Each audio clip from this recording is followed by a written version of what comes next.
Okay, so our goal today is to build a Windows Form app that will be able to connect to our database and retrieve the database information, be able to do an insert, update, and delete. So for this first part of the recording, we're going to focus on just getting our Windows Form application up and running, getting it to display our data using something called a data grid view, a really convenient form widget that we can use, and be able to insert a new row. That'll be our focus in the beginning here. And then in the next part of the video, the next video, we will focus on updating and deleting. So let's recap what we have in our database. We had last round we created two tables inside our database, which we called net class. We have a database called user info and a database called flight info. And if I expand user info and see the columns were name, well, it has ID, name, email, address, age, and flight num. All right. And if we look at flight info, its columns were ID, airline, flight num, destination, and airplane. Right? And the different types are stated here as well. And we created a user. The username was Jim Gordon, and the password was Batman. And so we're going to use those login credentials. That whatever user you created, just go with those. If you use a different database name, go with that database name. If you use different table names, go with that. But basically, whatever is here inside our SQL Server creation here, we're going to use that information to get it to display. I'm going to use this information to display on our Windows Form app. So the first thing we're going to do is open up create a new project in Visual Studio. So we're going to pull this away. And we're going to do Control-Shift-N for new project. And we're going to use a Windows Form application. And we'll call this Database Connected to represent the connected model, as opposed to the disconnected model that we're going to do in the next application. So we're using the database connected model, so that's what we're going to call this project. And I'm going to browse and give it a home.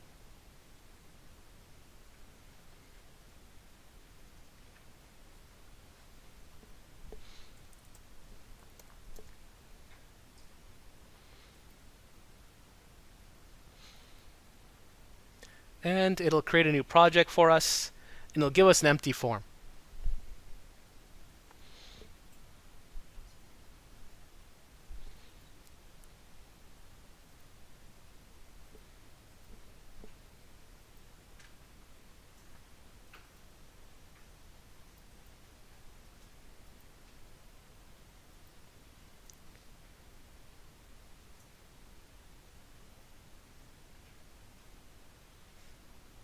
And it's taking a while to think here.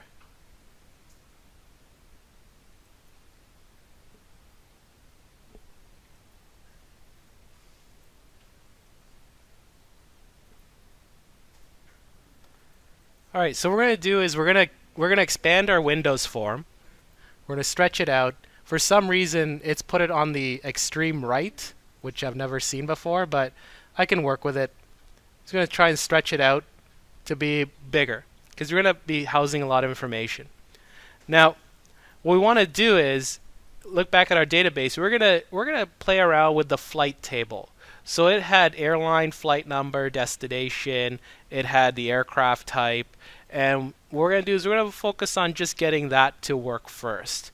And then we'll focus on user information, time permitting. So we want to just be able to insert, update, and delete into that table. So the first thing we're going to do is just focus on our GUI. We're going to add a few labels first of all. So I'm going to look for labels. And I'll put it right here. And I'm going to do like a Control-C and Control-V to copy and paste. So I need 4 labels in total to start with.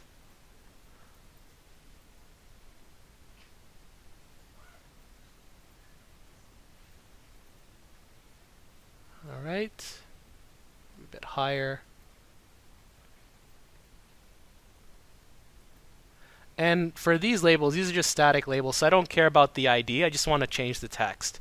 So this first label is going to say airline. The second label is going to say flight number. The third label will say destination. And the last label will say airplane type. And maybe I'll adjust it just to line up a bit better. Good. There. Now, we have our airline, flight number, destination, airplane type. We're going to put some text boxes next to this. But for the last one, I'm going to put a combo box. We're going to hard code the airplane types and give our user an option to select from certain airplane types. So first thing I'm going to do is look for a text box.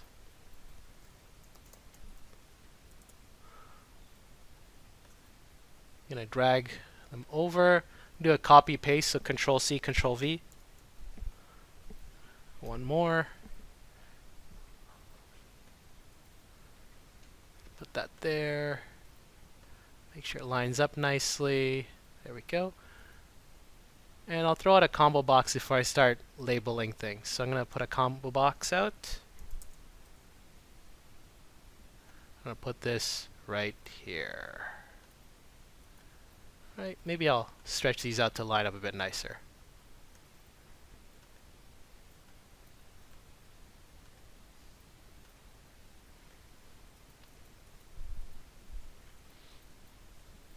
Okay, so for now we have 3 text boxes and a combo box.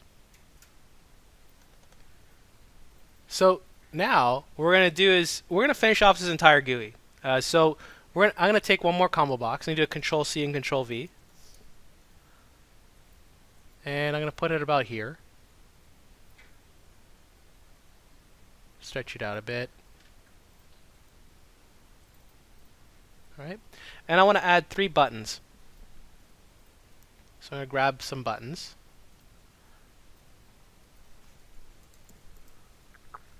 I'm not going to create event handlers just yet, because we're just going to add the buttons in, and then we'll edit the information after. So this first button, go here. Maybe I'll put the other, stretch that out there a bit. And then the other 2 buttons, one will go here. I'll do Control C, Control V. I'm going to put one right next to it. There. There. And I want one more button, so I'm going to do Control V. I'm going to put this button at the bottom.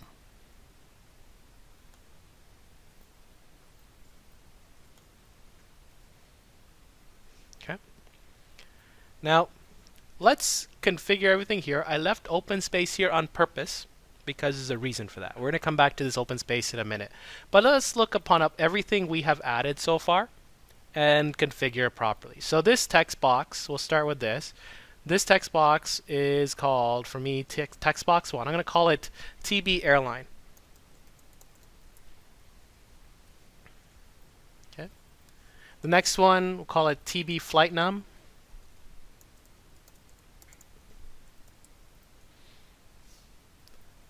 Then we have TB Destination.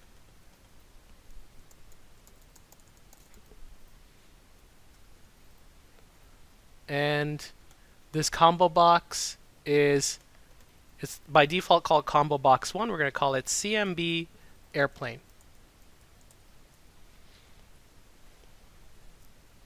Okay. So we've done these. So we have TB Airline, TB Flight Num, TB Destination, TB or CMB Airplane. Okay, the next step is we'll work with the buttons. So button 1 up here, I'm going to call this BTN add. All right, I'm going to change the text to be add. Or let's say add new. This combo box, I call this CMB select.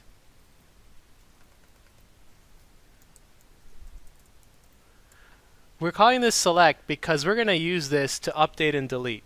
So a user is going to choose from one of our options, one of our rows, and they can choose update and delete, which will be these buttons down here. So button 2 will be CMB update, or sorry, BTN update, and its text will be update.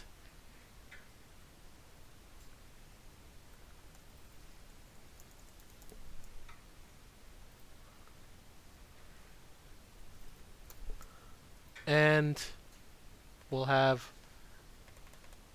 delete and subsequently be called BTN delete.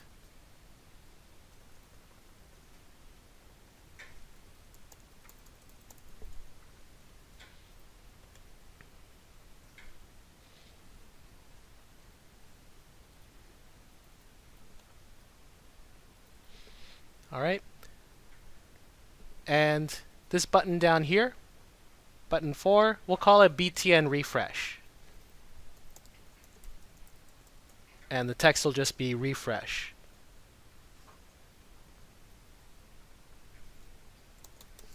This will be our refresh button. So we have everything configured except for a couple of things. What I want to do is focus on the airplane type. And I want it to hard code the information. So with combo boxes, we can retrieve the data from the database and attach it to the to this type of item. So right now for airplane type, we're going to hard code this information. One approach you may want to consider is to create a third table in your database and have it just be airplane types, and then just put the different airplane types in that table and then attach that to the combo box. We're not going to do that here. We're just going to hard code the information here. We're going to, in the other combo box over here, we're going to attach it to the table that had the flight info so that the user can just select one of these items and hit update or delete, and it'll update or delete. Okay, update based on which information was entered here. So it'll just change that row accordingly. That'll be the next step. But for now, let's just hard code information. So if I click on this combo box, we'll see this little arrow here. Click on that. The checkbox says use data about items. I would use this if I was going to use a database but not code it up, but actually use an approach we're going to use next week, which is using the disconnected model. I would use that here. But for now, we're going to leave this unchecked still. And we're going to edit the items and manually enter in items ourselves. And so we'll just say Airbus 320, Boeing 777. Now, if you use different airplanes, put those airplanes in. But I'm going to go with these. So Boeing 737, Boeing 747, and Boeing 787, the new Dreamliner. So this would be my 5 airplanes. Of course, we can add more. So I'll stop here, but the list can keep going.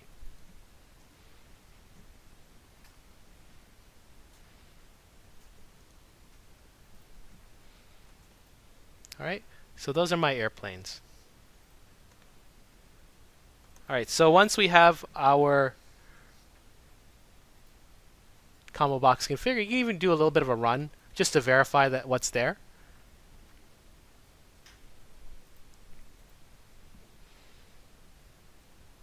And it's thinking on my part.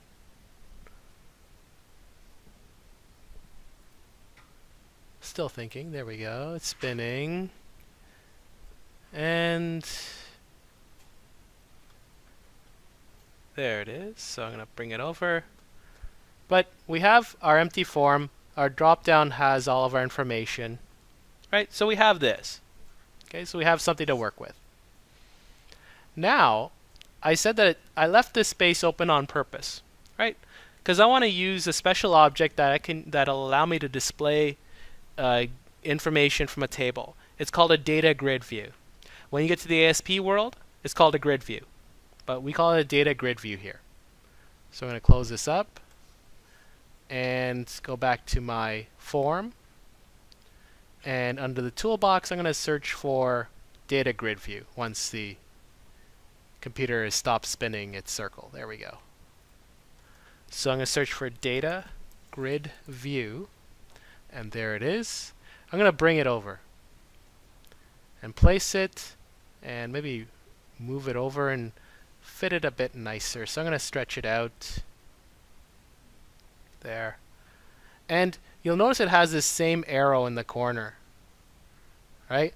It has a very similar menu to the ComboBox, but just has more options that are related to this particular item. All right. So first off, I can connect this directly to a database and retrieve the data. I'm not going to. The data source here is similar to the data source from the ComboBox, but I can actually do this in a GUI as opposed to writing this in code, and actually retrieve data a lot easier than we're going to do today. But for now, we're going to leave that alone. In fact, I'm not going to touch anything in the options here. I'm just going to hit it again and get rid of it. So at this point, we have our GUI completed. Okay, so we have our GUI completed. Now, what we want to do is our next step is to get the data to display here in the grid view. Okay, so what I'm going to do is I'm going to get the form load event handler to go into the database, retrieve the data, and display it here. So I want to create the form1 load event handler. I could actually just double click on the form itself, and it'll generate the form1 load event handler for me. Or I could go to the lightning bolt on this side and look for form1 load and double click it, right? So I could two approaches that we can do this. So go ahead and create that form1 load event handler, and we'll work with it.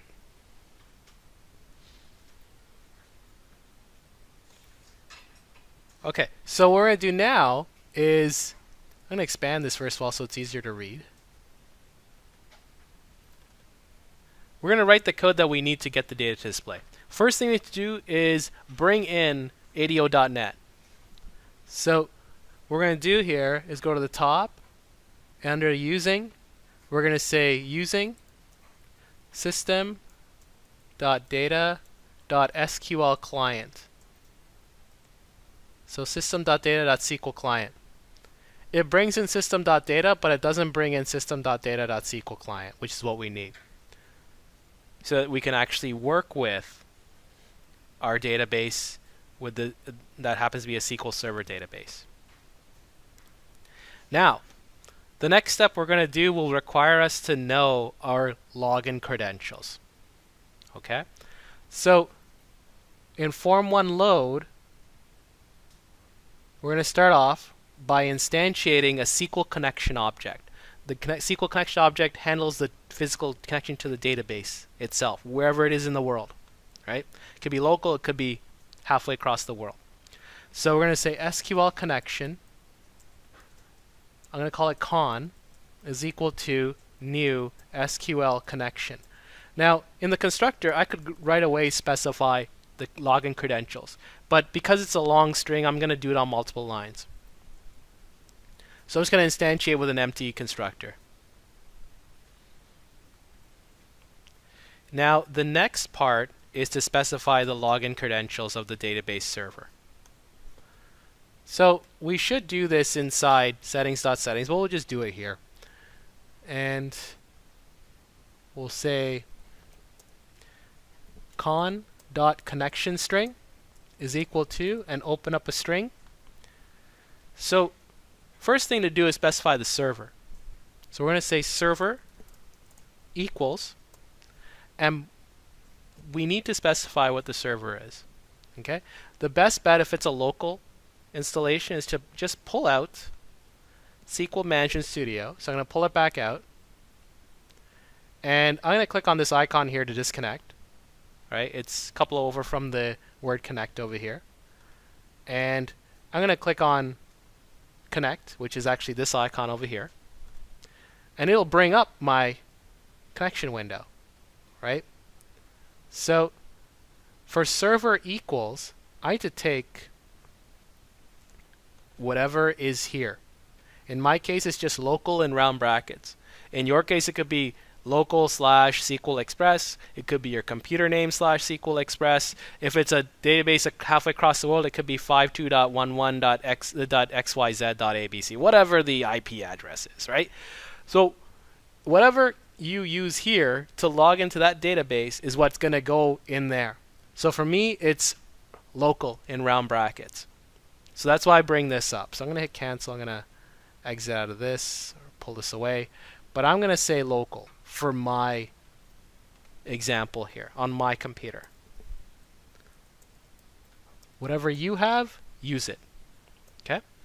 So server is local, and I'm going to say semicolon. Okay? We're not done yet, though. So server local, right, in my case, semicolon.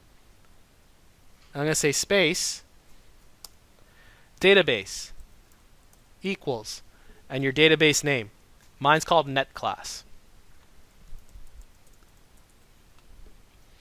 Okay, so whatever yours is called, put that database name in. Next, and semicolon. So then semicolon after your database name.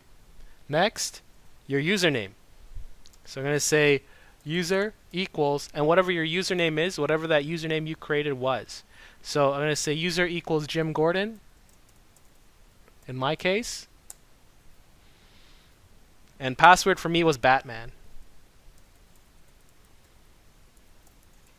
I hope DC doesn't have an issue with me using this login credential. And that's it. Then throw a semicolon at the end of the line on the outside of the double quote. So just to complete the string.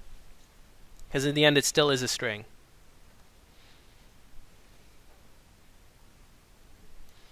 So I have server equals local, database equals net class, user equals Jim Gordon, password equals Batman.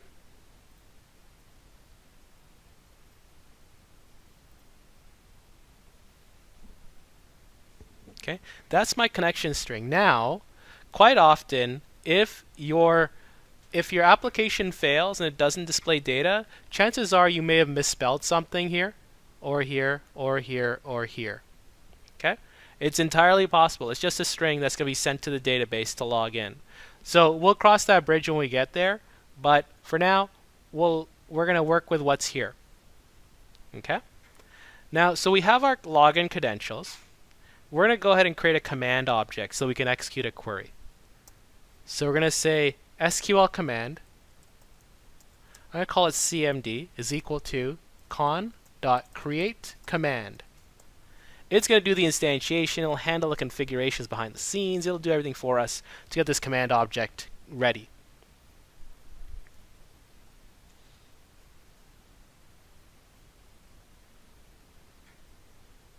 Okay. So at this point, we have enough to work with, and we're going to work into putting everything else in a try-catch statement. We have to do everything in a try-catch from here on in because it's required by C# and by ADO.NET. Because if there is some issue with the database, it needs to be able to throw an exception. So it's forcing us to use a try-catch. So I'm going to open up with a try-catch and finally, just to get that code out of the way. So I'm going to say try, and I'm going to say catch, exception. I'm going to be really lazy and say EX, so a general exception. I'm not going to look for specific exceptions because there's just not enough time to code it all here. And I'll do my finally. So everything is empty between the curlies. All right, so we have try, we have catch, we have finally. Okay, so now inside try, we're going to say string query is equal to select star from flight info. Now, if your table is called something else, use that table name. All right?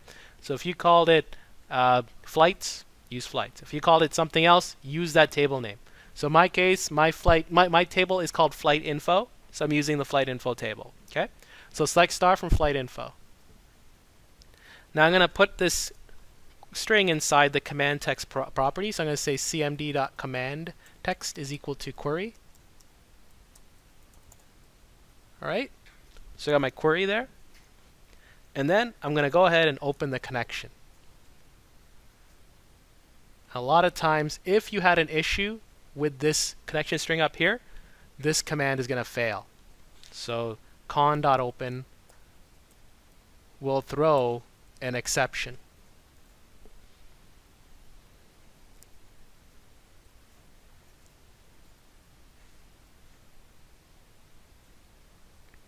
Now, let's go ahead and finish this off by retrieving the data and displaying it in our grid view. So we're going to use the SQL data reader object to say go ahead and run this query. So we're going to say SQL data reader, call it reader, is equal to cmd.execute reader.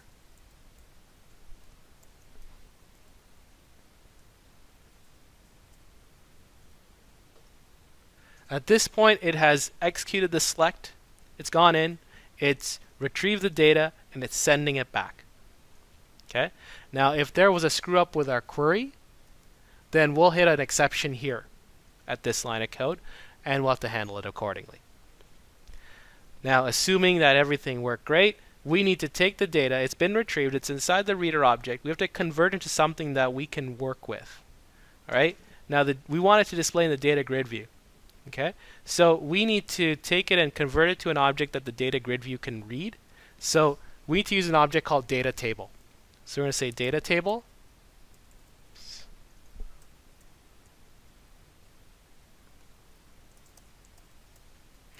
We're going to call it dt is equal to new data table. So we're going to instantiate it. And then I'm going to say dt.load reader. This method will take the data from the reader, convert it to an object that my controls can use. In this case, my data grid view can use. So that's what this command is all about. So it's converting it. Now, we need to attach this data table to the grid view. The grid view is called data grid view 1. If you look back at your form, you'll see that its ID is data grid view 1. We never changed it. So we'll stick to that name. That's fine. But if you recall from the last app we did, when we had a form and we had a province and a city, and we were adding stuff to the province and city, and we were saving it inside a dictionary. So we had like Toronto and Ontario, we had like Quebec and Quebec City, right? If you recall that app, we learned about something called a binding source. All right? So we had a dictionary, and we attached the dictionary to the ComboBox so we could select the different cities. And so we use something called a binding source. And if you recall, the binding source was actually the middleman between my data, in that case, which was the dictionary, and the control, which is the ComboBox. So in this case, we have a middleman that we need as well. This data table is that middleman. And we attach that binding source in that app to the variable called data source. And we're going to do the same thing here, but we're going to use the data table to attach it. So I'm going to say data grid view 1 dot data source is equal to dt.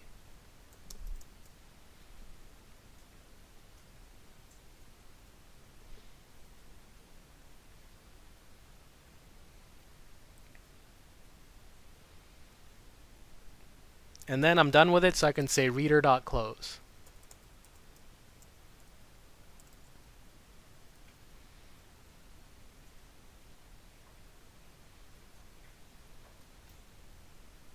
Okay. And inside the finally, we'll do a con.close.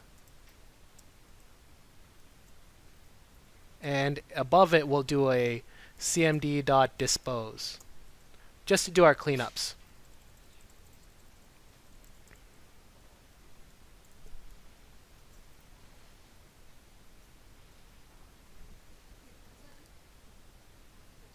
So the dispose, it cleans up. It basically cleans up all the memory that's been allocated to run the command. So any objects that were instantiated, it'll do that cleanup. It'll close out anything it needs to close out behind the scenes. So it's a cleanup object essentially. Just like the closes the database connection. So similar idea. And so at this point you could run this thing. So I'm going to move this here. I'm going to hit start.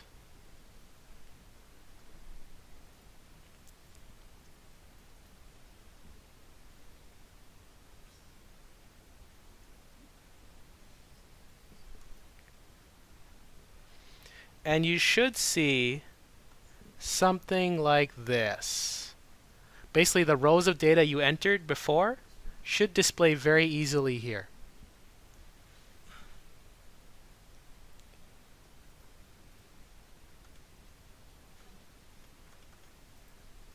And all right, so if you're having issues with your connecting to the database, then let's look at how we can debug this thing. So I'm going to go back to the form load. And in our catch statement, let's get it so that the catch statement pops up a message box if there's an issue. So I'm going to say string msg is equal to ex.message.toString. Okay, so I'm going to take the message, because what's going to happen is that if you aren't getting any data from your table, you're gonna get an exception thrown. But our catch statement's empty, so it was just catching the exception and it wasn't doing anything with it. So let's do something with it. So I'm going to get the message that would have been thrown by the exception, save it as a string.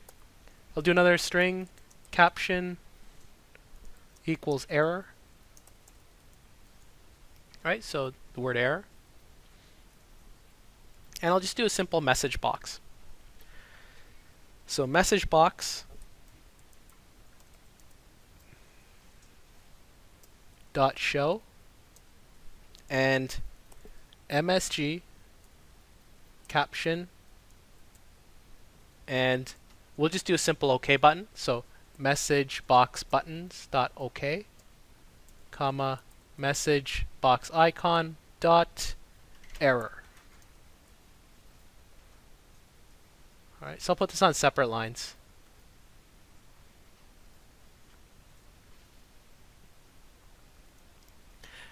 And now try running it again. Now try running it again.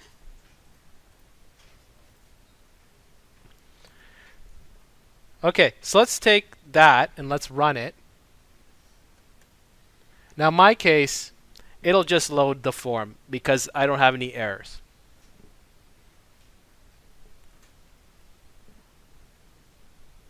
Right, so it just loaded fine. Right, no issues. I'm going to create some issues to work with here. First thing I'm going to do is play around with the connection string. So going back to form load, I'm going to start by misspelling my server name. So I'm going to take out a letter from my server name, and I'm going to run it again.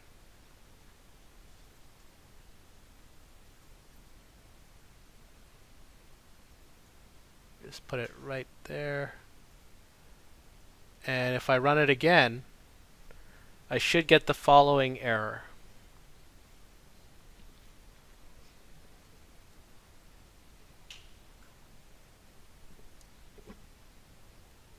And it's taking a while.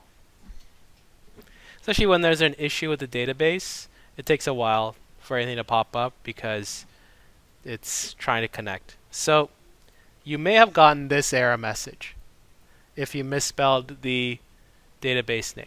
Okay, so check the server name. So check the server name. Again, line it up with what you use in SQL Management Studio to log in with the same name.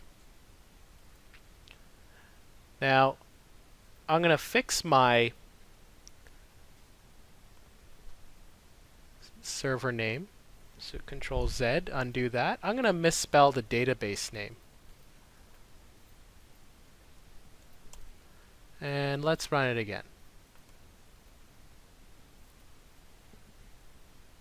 And with a misspelled database name, you'll get an error message like this.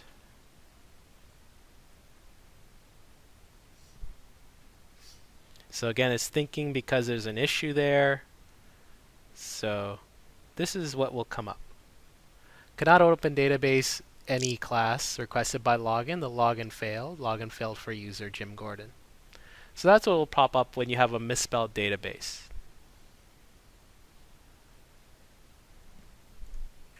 I'm going to undo that. Now, all the while, I still have my form popping up in the background, so I'm just closing it at the same time. Misspelled a username.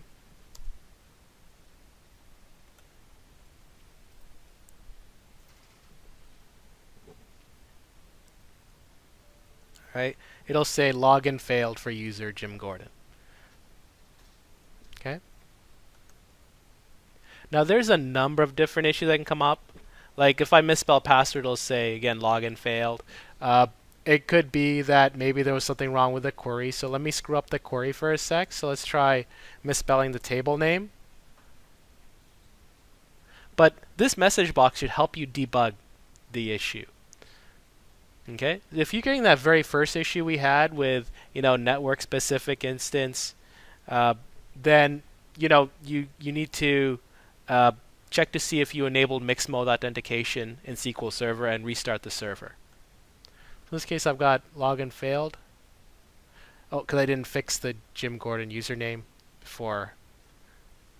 So let's fix that. Jim Gordon. Oops.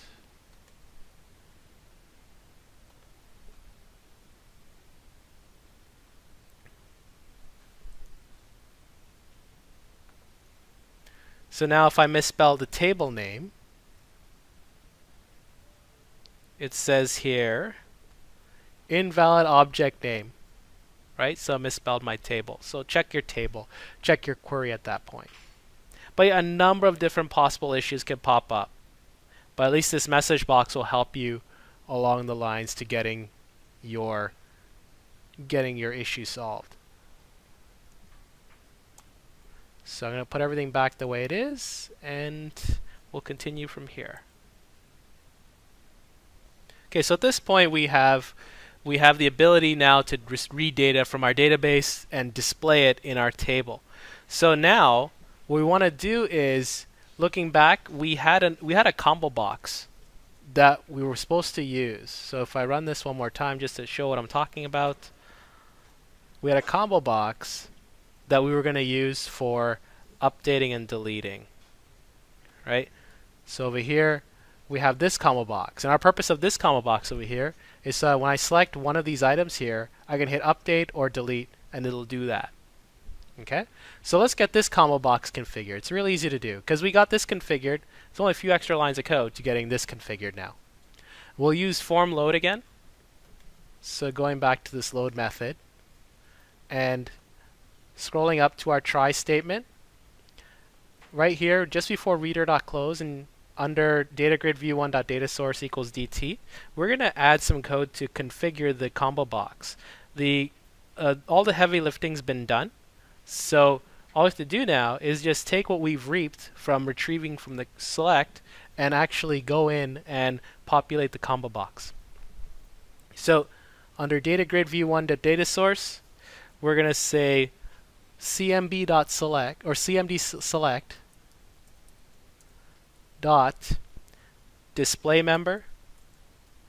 So if you recall from the last app when we did with the provinces again, we had display member and we had value member that we had to configure. So display member is going to be the variable that takes the column from the database that it's going to show to the user.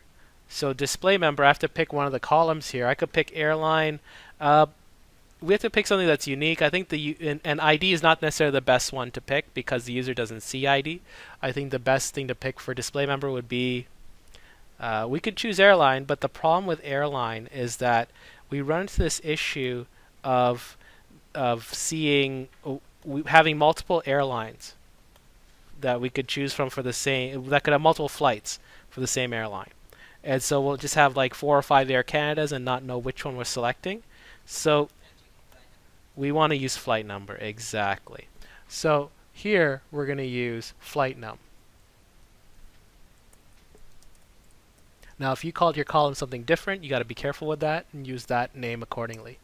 So we're going to display to the users flight number. But upon somebody selecting flight number, we need some value to be returned back to the code so that we can use that item. It won't be visible to the user, it'll be just behind the scenes for us in code to work with.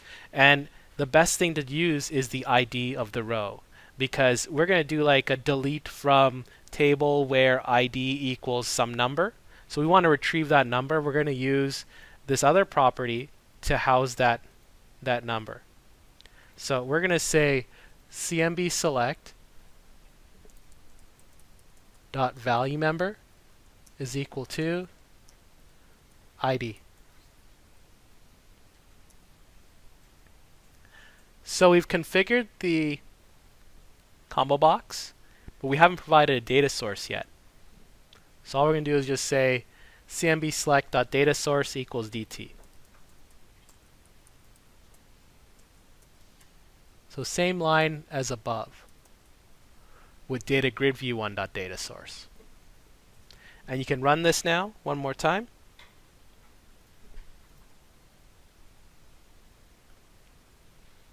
And you should be able to see your combo box with all the flight info.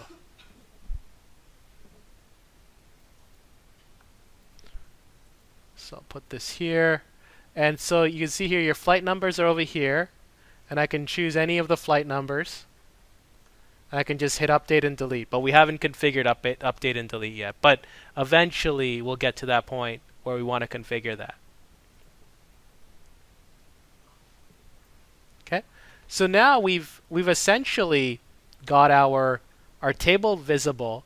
We are ready to do an update or delete. But let's go first things first, and let's actually get the add functionality working. So we're going to get a new row inserted into this table.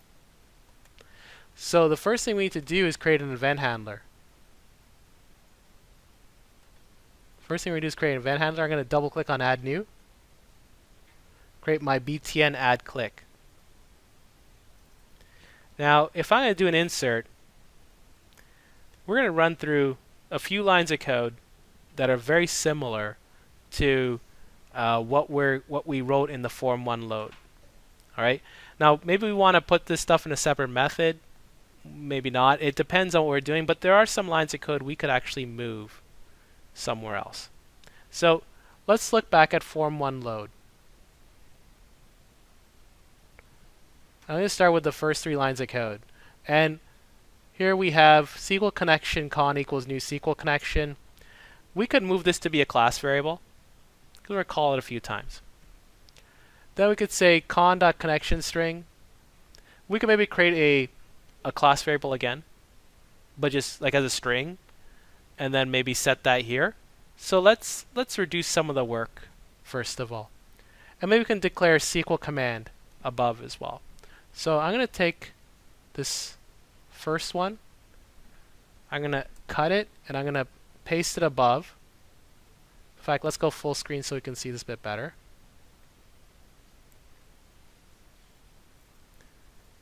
Over here. So I'm going to say private, and then paste. All right, so I got my SQL connection variable. So that's nice. And I'm going to do a private string. And let's just say con string is equal to, and I'm going to cut everything from connection string out.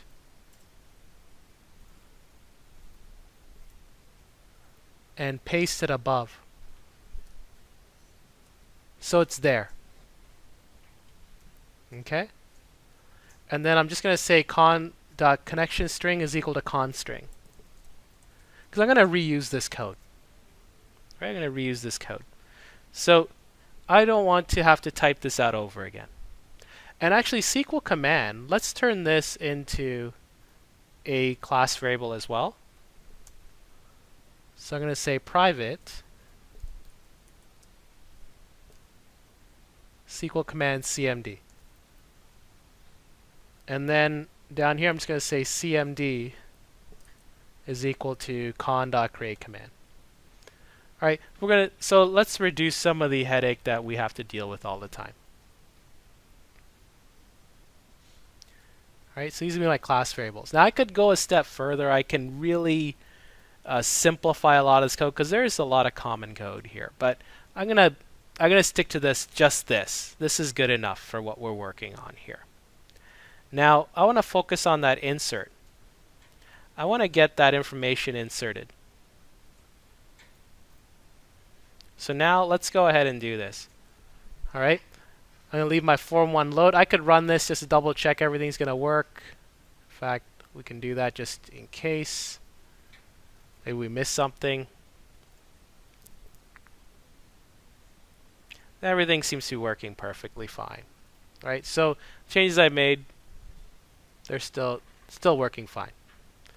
So now I'm going to go back to my add method. Right?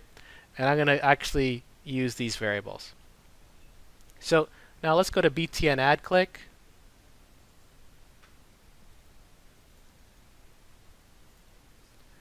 And the first thing I want to do in the add is I want to make sure that my information isn't empty. Okay? So I'm going to retrieve all the information. And if there's an issue, I'll just throw a message box saying, hey, nothing can be empty. So first let's retrieve the stuff. We'll say string airplane is equal to tb airplane. Sorry, airline is equal to tb airline dot text. Then we'll get string flight is equal to tb flight num dot text. String destination is equal to tb destination dot text.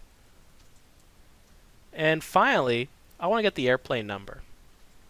So we're going to say string airplane is equal to cmb airplane dot selected item dot toString. So here's the thing. With the ComboBox that had the list of airplanes, we didn't really configure anything. We just sort of created a list of items and we put it in there. We want to retrieve something from that hard-coded list of items. So our best bet was to actually use the selected item because it actually goes in and sees which item was selected, convert it to a string, and retrieve back the physical text that's being displayed. So that's why we're using selected item. The other options were selected index, which is a number between 0 and n-1, and selected value, which is something we'll learn more about in the next video where we actually go in and do an update and delete. All right, so we have our 4 pieces of information that we want to insert into the table. So let's do an if statement to check if any of these are blank. All right, we could do some more error checking, like if we want to have a proper flight number, we might do that, or maybe we want to have a proper airplane name. But whatever it is, that's something you can expand upon after. Let's just check for blank input. So we'll just say if airline equals empty string, or flight equals empty string, or destination equals empty string, or airplane equals empty string. Any of these. Then we'll just throw up a message box.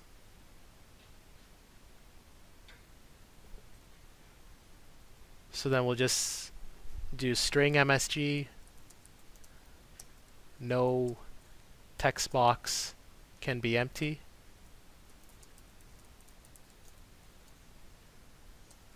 string caption equals error.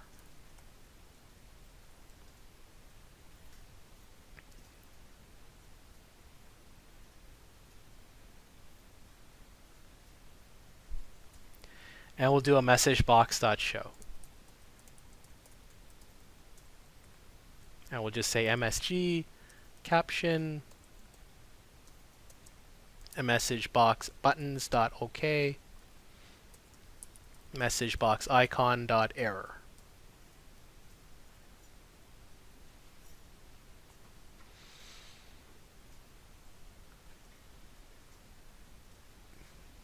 All right, so we're just testing for errors.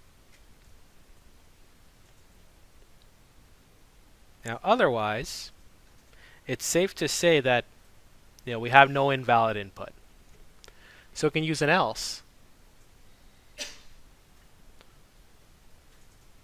to go ahead and process our transaction. So we'll say else. I'll just do my opening and closing. And at this point, we have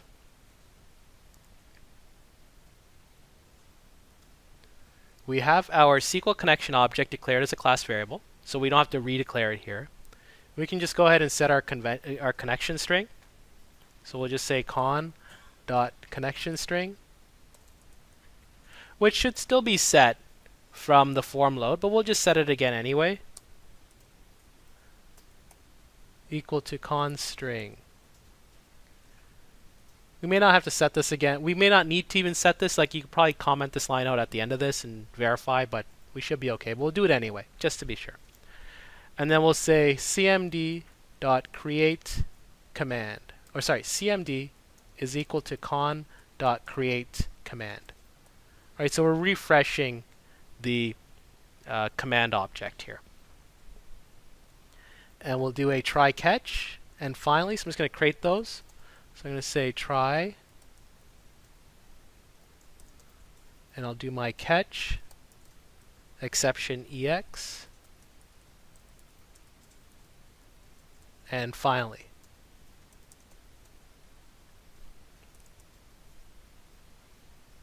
Okay. So I have my try, catch block, and finally blocks all set up and ready to go.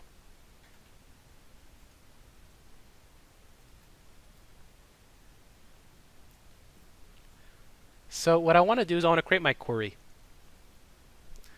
And the query here is a bit tricky because we're going to be joining in our strings, and we're going to have to put in some commas and single quotes because that's just what the query expects, right? So we want to start off by saying string query is equal to insert into flight info values, which is fine. That's so far so good. Problem is, now we got to open up a round bracket, and we're going to start putting our values in. So in my table's case, we have airline, we have ID, airline, flight, destination, airplane, right? ID is auto-incremented, so we can leave that alone. First column is airline. And so airline in the regular query would have put inside single quotes. So I'm going to say single quote, and then I'm going to close off my string here, and I'll put this on a new line. I'm going to say plus airline plus open up double quotes and say single quote to close off that item, then do a comma to represent the next column, and do another single quote to open up the string for that column. And I'll do a new line here. So I'll say plus flight plus double quote, then single quote, comma, single quote, and then do a plus and destination plus single quote, comma, single quote, plus airplane plus, and then single quote, closing round bracket, semicolon, semicolon. All right, so what does that look like? Well, above here, I'm going to put a little comment to indicate an example of why I would do this. So we understand what we're talking about here. So what I'm going to do here is open up a comment. It's like saying insert into flight num, or sorry, flight info.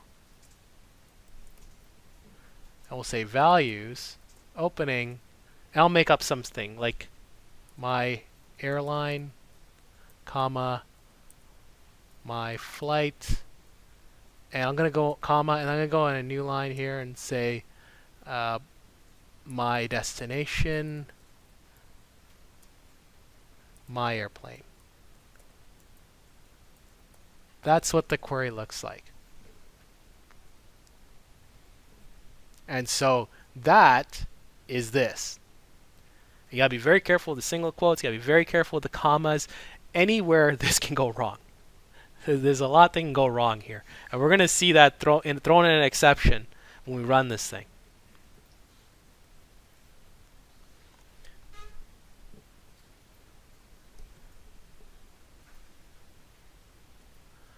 Alright, so we have our query. Alright, the next step is to get this query to execute, and that's pretty easy to do. So we're going to say cmd.commandText is equal to query. Then we'll say, now we can open our connection. So we'll say con.open. And then we can go ahead and execute the query. So we can say cmd.execute scalar. So these alone will execute the query. Right? So these alone will execute the query. Now, we need to handle everything else. So first thing we'll go to the finally. Let's clean things up. So in finally, we would say cmd.dispose. And we would say con.close, right, to close things out. Now, before we could run this now, but I think our best bet is to actually clean up the catch and actually get an error message to display if we had an error message. So let's do what we did before. We're going to say inside catch, we'll say string msg is equal to ex.message.toString. And then we'll say string caption equals error. And then let's get a message box to pop up. So we'll say message box dot show is not opening round. And then we'll say msg comma caption comma message box buttons dot OK comma message box icon dot error. And I'll put this on multiple lines.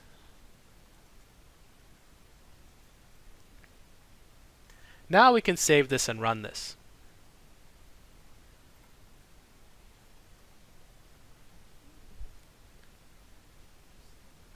Let's use American Airlines. And we'll say flight num is AA122. Let's say it's going to Houston. And we'll choose the airplane to be a Boeing 737. If I hit add, and nothing happens, right? If I look here, it doesn't show me anything. So we don't know if this worked or not. The only way I'm going to know is if I pull up SQL Management Studio and I right click on flight info and say select top 1000 rows. And I see it down here. American Airlines AA122 Houston Boeing 737, right? So I know it worked. The problem is that I haven't actually told the user how to get it to work, or that it did work, right? I haven't told the user that. So maybe we should have a message that pops up that says user successfully entered, right? Or flight is successfully entered, right? So let's do that. But we also have another problem, is that we haven't been able to refresh that table. But what we'll do is we'll pause this video for now, and we'll continue that in the next part.